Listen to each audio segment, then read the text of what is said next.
All right, well, we are wrapping up our sermon series called In the Line of the King. And if you remember, we kind of kicked this all off. This has really been a month where we've been talking about some women that are very significant and important in Scriptures. The Bible talks about 5 women that are in the lineage of Jesus Christ.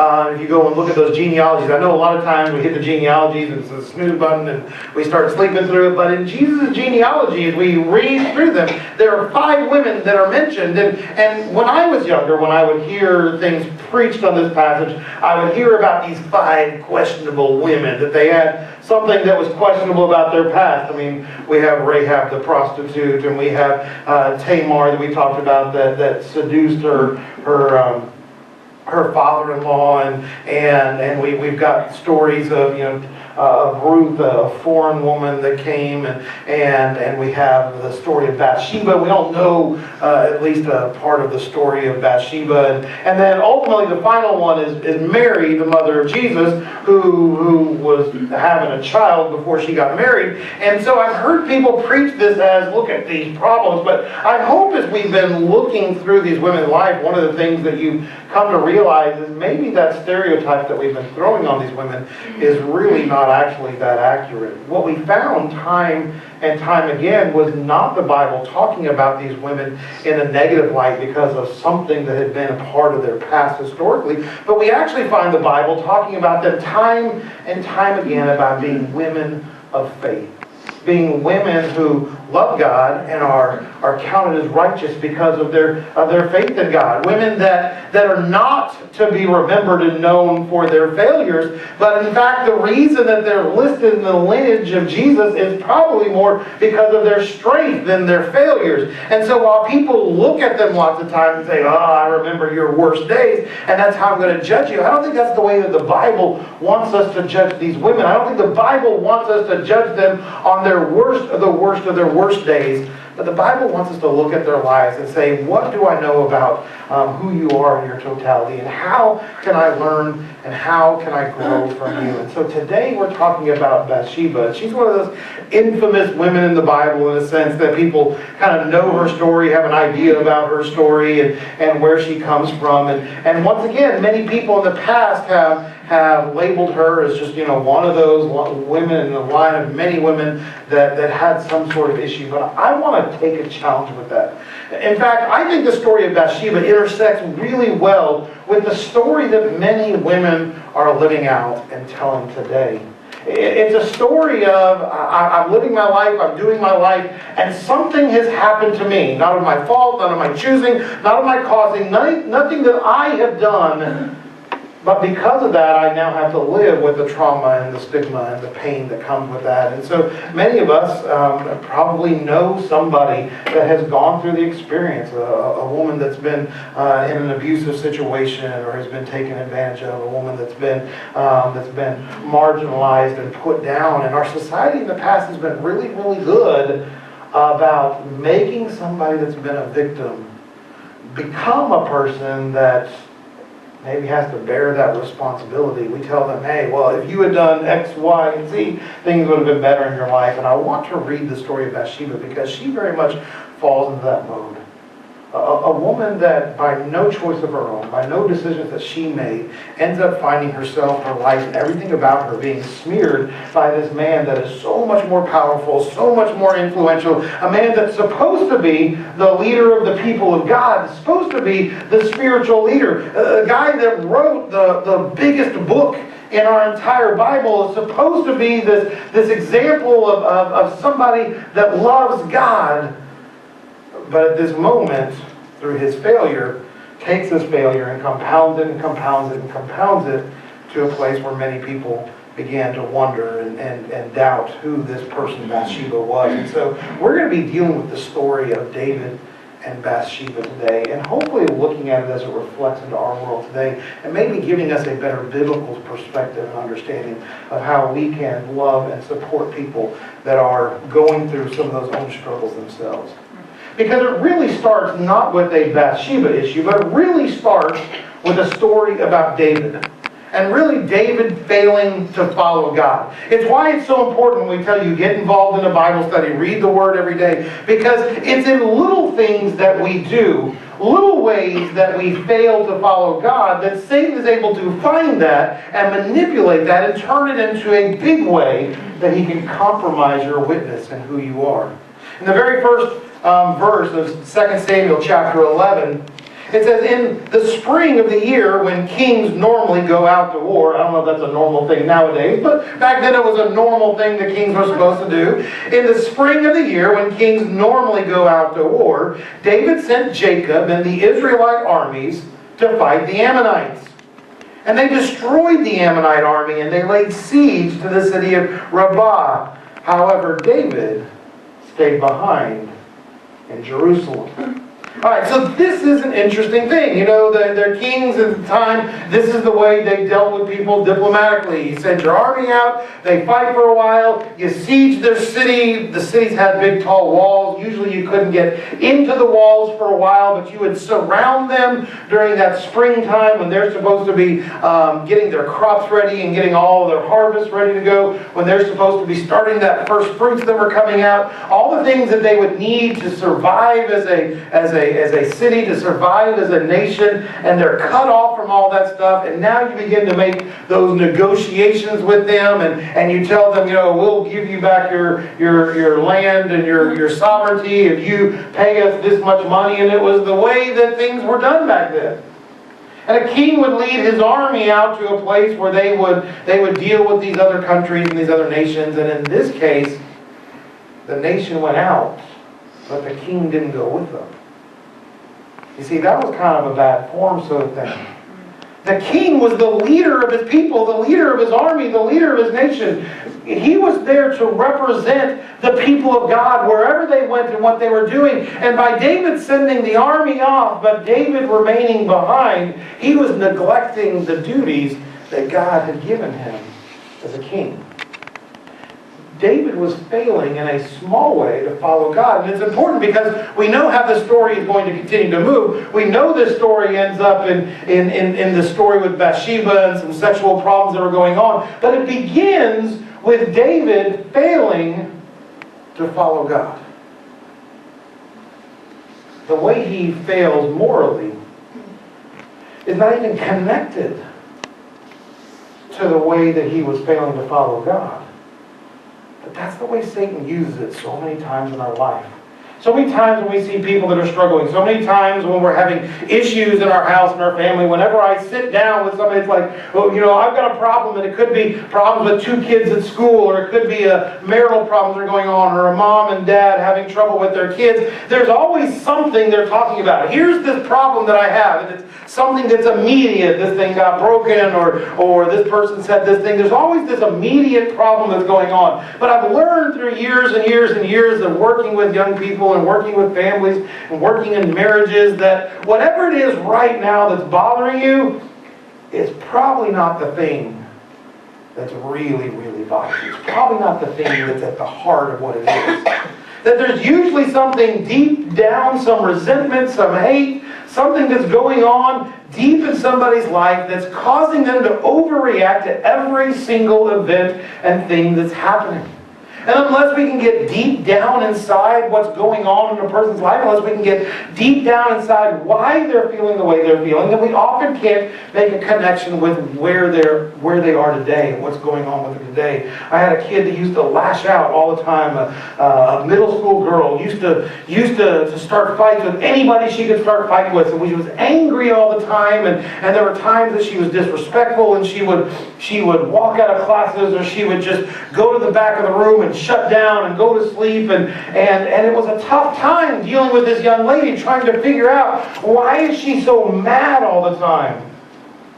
And we had parent-teacher conferences one day, and the mom shows up, and the mom is carrying a very, very small baby. The baby was less than a year old, just a few months old. And the mom starts telling her story about about how she goes to work and she works 3 different jobs, and one of them is overnight, and so she works late through the evening. She gets up, works an early morning job, works an afternoon job, and so she's constantly working. And this girl in my class, this middle school young lady, was given the 100% responsibility of raising her infant brother. She was up every night. I mean, there were times that she wouldn't go to sleep until, 3, 4 o'clock in the morning. Babies sometimes cry and scream and make a lot of noises. She was the one that had to make sure that the baby was being fed. She was doing all the things that you have to do as a mother, at the same time being a middle school math student. And all of a sudden it made sense to me. She's not mad at these other students. She's not angry at her teachers. She didn't sleep last night. And she probably didn't sleep the night before, and the night before, and the night before that. She's exhausted and starved of any kind of positive encouragement in her life. And when she comes to school, she's incapable of dealing with her emotions because her body is just shutting down. She's doing the responsibility of adults while trying to do the work of a kid, and the two things just didn't work together and didn't mesh together. And we had to get to the deep bottom part of where she was in her life in order to be able to deal with it. But we love to work with surface stuff because it's easier to do that. We love to look at somebody's surface problems, and we love to look at somebody's surface issues, and we love to have really quick answers that we can type in a sentence or less onto our Twitter page or our Facebook page and be able to say, well, this person just did this, everything will be better.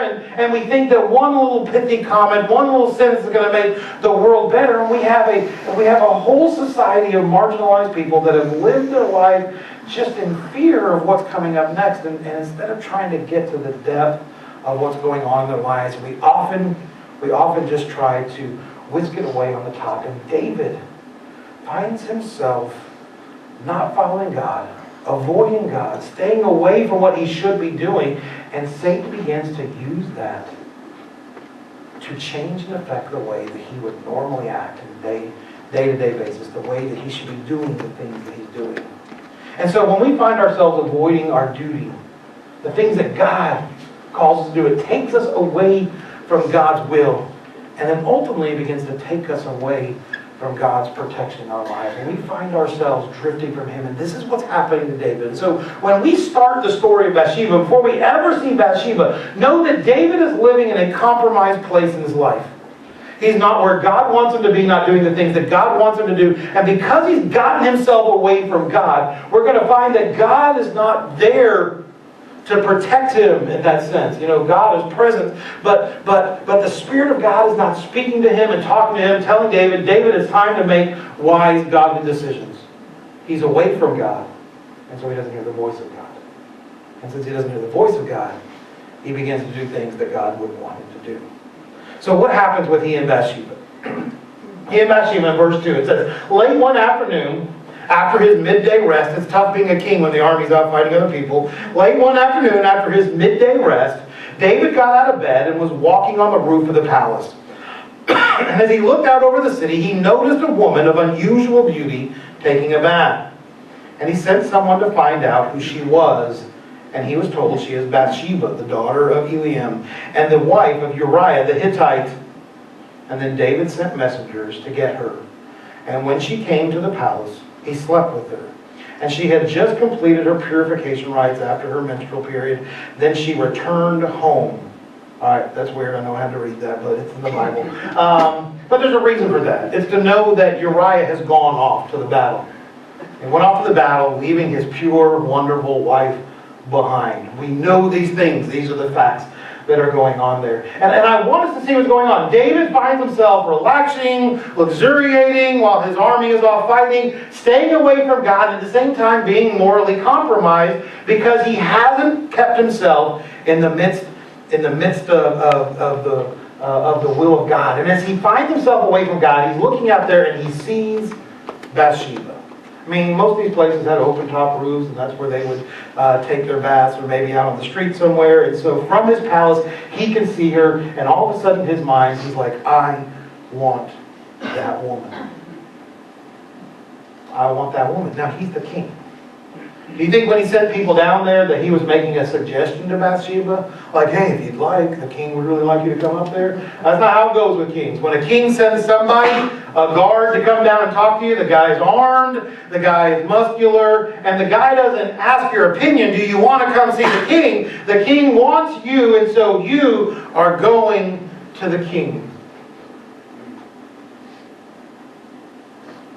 And so many times when we hear people telling the story of Bathsheba, somehow in this story, Bathsheba becomes complicit in this whole thing, but that's not the case.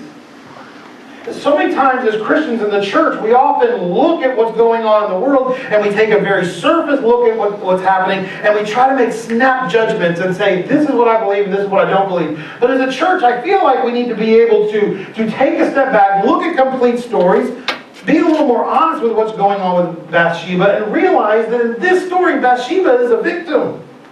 She's an innocent woman married to a soldier in the army, and she's being taken advantage of by one of the most powerful men in the world at the time. And as a church, we have to learn from that. Because right now, there's a lot of women in this world that feel like they're victims and feel like they're not being heard. Worse than that, a lot of those women look at the church and say, the church is complicit in that. The church is a part of that idea of, well, we don't want to hear what's going on. We don't want to be a part of these social things that are happening. We have our own little world, and if you're pure and you're nice and you're clean and you're great, that's what we want. But if there's anything that's worrisome, we don't want to deal with those sort of things. We don't want to be a part of that sort of thing. But the reality is that we live in a world where bad things happen, sometimes to good people, sometimes to neutral people. But bad things happen, as the church, we have to learn how to respond to people that are victims of things that are really not any of their fault. Victims need the honor and the support of Christians. That's part of who we need to be. And it's weird to say that as a church, because you look at Jesus, and how many times did Jesus go and talk to prostitute women, or the woman caught in the act of adultery, or people that were struggling morally, or thieves, or criminals, or other things. Time and time again, Jesus surrounded himself with the worst of the worst of the worst of humanity, and looked at them and said, your sins are forgiven, and would spend time with them, social time and valuable time, public time, with people that the rest of the world would look at and say, why are you hanging out with that person? That person's a Samaritan, a foreigner. That person is a prostitute. That person's a tax collector, and a cheat, and a liar. Jesus, why are you hanging out with those people? But that's the example that we've been given. As a church, we shouldn't be avoiding people that are struggling and suffering in hard social situations, but we should be the people at the forefront of those, offering a loving and helping hand, offering an encouragement, offering support and a shoulder to cry on, offering an amount of respect and love and compassion for people that are dealing with hard times. And whether we like it or not, we know somebody that's dealing with it. Now, they might not have told you. I know in the community where I grew up, somebody that had experienced a traumatic event like what Bathsheba went through might not have told anybody. The shame and the embarrassment of saying somebody took advantage of me. The shame and embarrassment of saying somebody did something and I look like a fool was a bigger deal than trying to find somebody to help them out. And that's on us as a church as a church in general, for not being the place where people feel like they can come and be honest and open and not be judged, but be loved regardless of where they are. And it may not be in a church, it may be in your family. You may be the person in your family that has to be the one that's willing to love people that other people say, I can't love that guy, look at what happened. I can't love that person, look at the things that they're involved in. And as a church, we ought to be the people that are supporting those that no one else is willing to support. We've got to be the people that are willing to step up and to make a difference and to make an impact. We have to be the people that are seen as the fighters for the victims. We have to be seen as the people that are fighting against those that would take advantage of the poor, take advantage of the needy, take advantage of our women and young ladies, take advantage of whomever in our communities and our society. As a church, we have to be those people that stand up, because it's the call of the Bible for us not to be doing the things like David did, but for being the people that stand up and realize that each of these women that we talked about, while compromised according to the world, in reality, have been held up as women of faith. So what goes on from here? I got one verse, in verse 5. It just says, later when Bathsheba discovered that she was pregnant, she sent David a message saying, I am pregnant. This is a significant thing. Why? Because I told you, remember, in the line of the king, we got to have Bathsheba. We got to have, this woman is in the line of Jesus Christ. David was married. He had a wife. He had actually married the daughter of the previous king. He had this royal birth and royal family. There was all this reason to say, this is the lineage from which the anointed one would come. Look at all the royal blood. Look at all the fancy people. Look at all the great things that are going on. And David has had this royal lineage, the wife that he had, kids from that marriage. This is the line. But that's not what God ordained. That's not what God had planned. God had a different plan. God wanted to use a woman like Bathsheba to become a part of His history, His story of bringing His Son into the world. Now, here's the deal. Is David exonerated in this? No. David is actually held to the fire because of this. I want to read you a quick verse out of the next chapter in 2 Samuel. Nathan is a prophet. And Nathan comes to David, and Nathan says, David, let me tell you a story. Let me tell you a story about a farmer. Rich farmer. Lots of land. Raises all these cattle and sheep and all this stuff, and he has servants, and his servants live in their little servants' quarters, and this one servant has a family, and he's saved up his money, and this one servant has bought a lamb, one little lamb, and you allowed, or this person has allowed him to raise that lamb on the same land that's out there with the rest of the sheep from this guy that owns all this land. And this guy has somebody come into his house, an important person come to his house, and he needs to prepare some food, and so he needs to immediately get a sheep and slaughter it and prepare it for the person that's coming, and he comes to the servant man that works for him and says, you work for me, you owe me your life, give me your lamb, we are going to kill the lamb and we're going to serve it. And that servant's one little lamb, the only thing he owned, a lamb that wasn't being bred for food, but that was actually being raised in the family, and they knew it by name. And this made David furious. This made David furious. And he said, we've got to figure something out. And 2 Samuel 12:5 says, David was furious.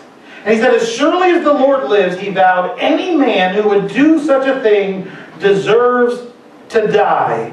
He must repay 4 lambs to the poor man for the one that he stole, for having no pity. And then Nathan said to David, you are that man. I think it's one of the most powerful statements that's ever made in Scripture. When David has spent this time getting furious about a sheep, a rich man stealing a sheep, and Nathan says, David, don't you understand? You are that man. You are the richest of the richest of the rich. Can have anything that you want. And you look down at one of your servants, and you stole his wife. I mean, more than steal his wife, we skipped over part of the story because we're telling Bathsheba's part of the story. But David was so enraged and incensed about having this child that David begins to take drastic measures in order to cover up what he was doing, in order to cover up his sins, because sins beget more sins. One sin leads to another sin, and it leads to another sin. And so David, who stopped following God, finds himself morally compromised. Because he's morally compromised, those sins begin to catch up to him. Now, Bathsheba being pregnant was not a sin, all right? Bathsheba being pregnant is biology, all right? It's God bringing in a new generation. Bathsheba's pregnancy was not a sin. David had sinned. And then when David finds out that she's pregnant, all of a sudden his mind is like, oh no, people are going to know. Uriah's been gone off to war. There's been nobody else around. People know that she's come to the palace. What am I going to do? I got to make a plan. And so David begins making a plan. In verse 6, it says, then David sent word to Joab, send me Uriah the Hittite. So Joab sent him to David. And when Uriah arrived, David asked him how Joab and the army were getting along and how the war was progressing. And then he told Uriah, go on home and relax. David even sent a gift to Uriah after he had left the palace, but Uriah didn't go home. He slept that night at the palace entrance with the king's palace guards. So David had a plan. David's like, if I get Uriah back here early enough, I get Uriah to go home, sleep with his wife, she's pregnant, and everybody's like, oh, good thing Uriah came home, all right? I grew up as an Air Force baby, all right? I was born during the middle of the Vietnam War, and I was told I was born on the Air Force base, but my brother was not, because the hospital at the Air Force base was so crowded when my brother and I were born. And so Mom got kicked off the base and had to go have him in Spokane. And I was fortunate enough to be born there because I was born like in the middle of the night. And there was space for me there on the base. But if you were the woman that had a baby off schedule, all right, everybody's having babies, and then you're having yours at another time, people are going to start scratching their heads. Like, wait a minute. All of our husbands were in Vietnam for 6 months, and then they came home for a week, and then they went back. We should all be having babies at the same time. And that's what David figured out. People are going to know. I got to get Uriah back here really, really quickly. Because then she'll be kind of on schedule with all the other fighting men. She'll be on schedule with everybody else. I got to get him back here. But Uriah was a godly man, a righteous man. And when Uriah said, as long as the army is sleeping in tents, I'm going to be sleeping in tents. As long as the army is out there fighting, I'm going to be here at the army gates and the army barracks doing my job in order to protect the king and to be able to protect God, in order to serve his country. And so Uriah stays there in order to honor God with his actions. And David doesn't know what to do with that, because sin begets sin begets sin. And David has to figure out something to do. You see, sin opens the door to deeper separation from God. And as David gets deeper in that sin, he finally has a plan. His plan, if Uriah won't go out and sleep with his wife, then I got to get Uriah out of the picture. And I'm a king, and I got everybody in a battle. And so he sends orders. He sends orders to have Uriah fighting with the best fighters, to find the most fierce people, and get him right up there on the edge. And then when they're right up there on the edge, everybody else in the army needs to back up, but forget to tell Uriah that that's the plan. The plan is we're going to go up there, and then we're going to back off. But nobody tell Uriah, and they go up there, and they back off, and Uriah all by himself is fighting the enemies, and he ends up dying. And when Uriah's wife heard that her husband was dead, she mourned for him. And when the period of mourning was over, David sent for her and brought her to the palace, and she became one of his wives. And then she gave birth to a son. But the Lord was displeased with what David had done. And so we see David displeasing God. I know we hear lots of great stories about David, but this is a story where David displeased God. In fact, the baby that we hear here actually ends up getting sick. And David spends an entire week where he doesn't eat food, where he doesn't have any pleasures, anything. He gets to the point where his health is so bad, David's health is so bad, that the people around him are worried about him and thinking, you've got to eat something. And he's mourning and he's praying, he's saying, God, save this child. And the child is not saved. The child ends up passing away. This child of Bathsheba's dies. And it breaks David when he finally realizes how his sins have caused all these things to happen. David repents. David comes back to God, and Nathan the prophet eventually tells David that you're going to have a child with Bathsheba, and that child is going to be the next king. That child is going to be the one that takes over. And so we know the king after David is Solomon. Solomon is the next child Bathsheba has. David and Bathsheba have other children. And Solomon is born. And Solomon is the child of the promise that God says, this is the one through whom I'm going to bring my lineage. This is who my child, the Son of God, will enter the world in through the line of Solomon. Not through David's oldest, which when the Civil War breaks out, it breaks out because David's oldest kids are fighting with David's other kids, and kids from this wife and that wife. And once again, that's a whole other story about when you're not near God, you're near destruction. But God looked at Bathsheba not as a woman of disrespect. God looked at Bathsheba not as a woman that needs to be that needs to be avoided or put away. God looked at Bathsheba as that's the sort of woman that I want in the line of my son. And for us, that's a challenge.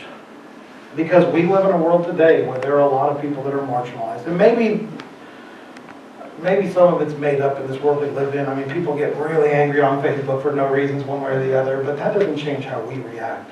As a church, people should know when they come in our door, they'll be loved, regardless of who they are. regardless of their life situation or where they've been, when they walked into this door, they ought to know that they're going to be loved, and they're going to be supported, and they're going to be cared for, and that we're going to do our best to make sure that God's will is going to be happening in their lives.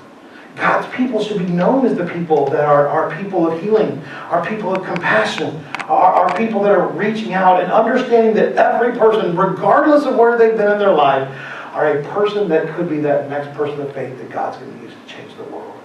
Because see, our faith is not based on how good of a person we are. Our faith is based on understanding and knowing that we believe in God because by the grace of God that He changes us. We don't make ourselves better so we can follow God. We believe that God will make us better because we trust in Him. And that's what Bathsheba's story is. It's a story of somebody that is made perfect in God because God Himself is doing a work in her.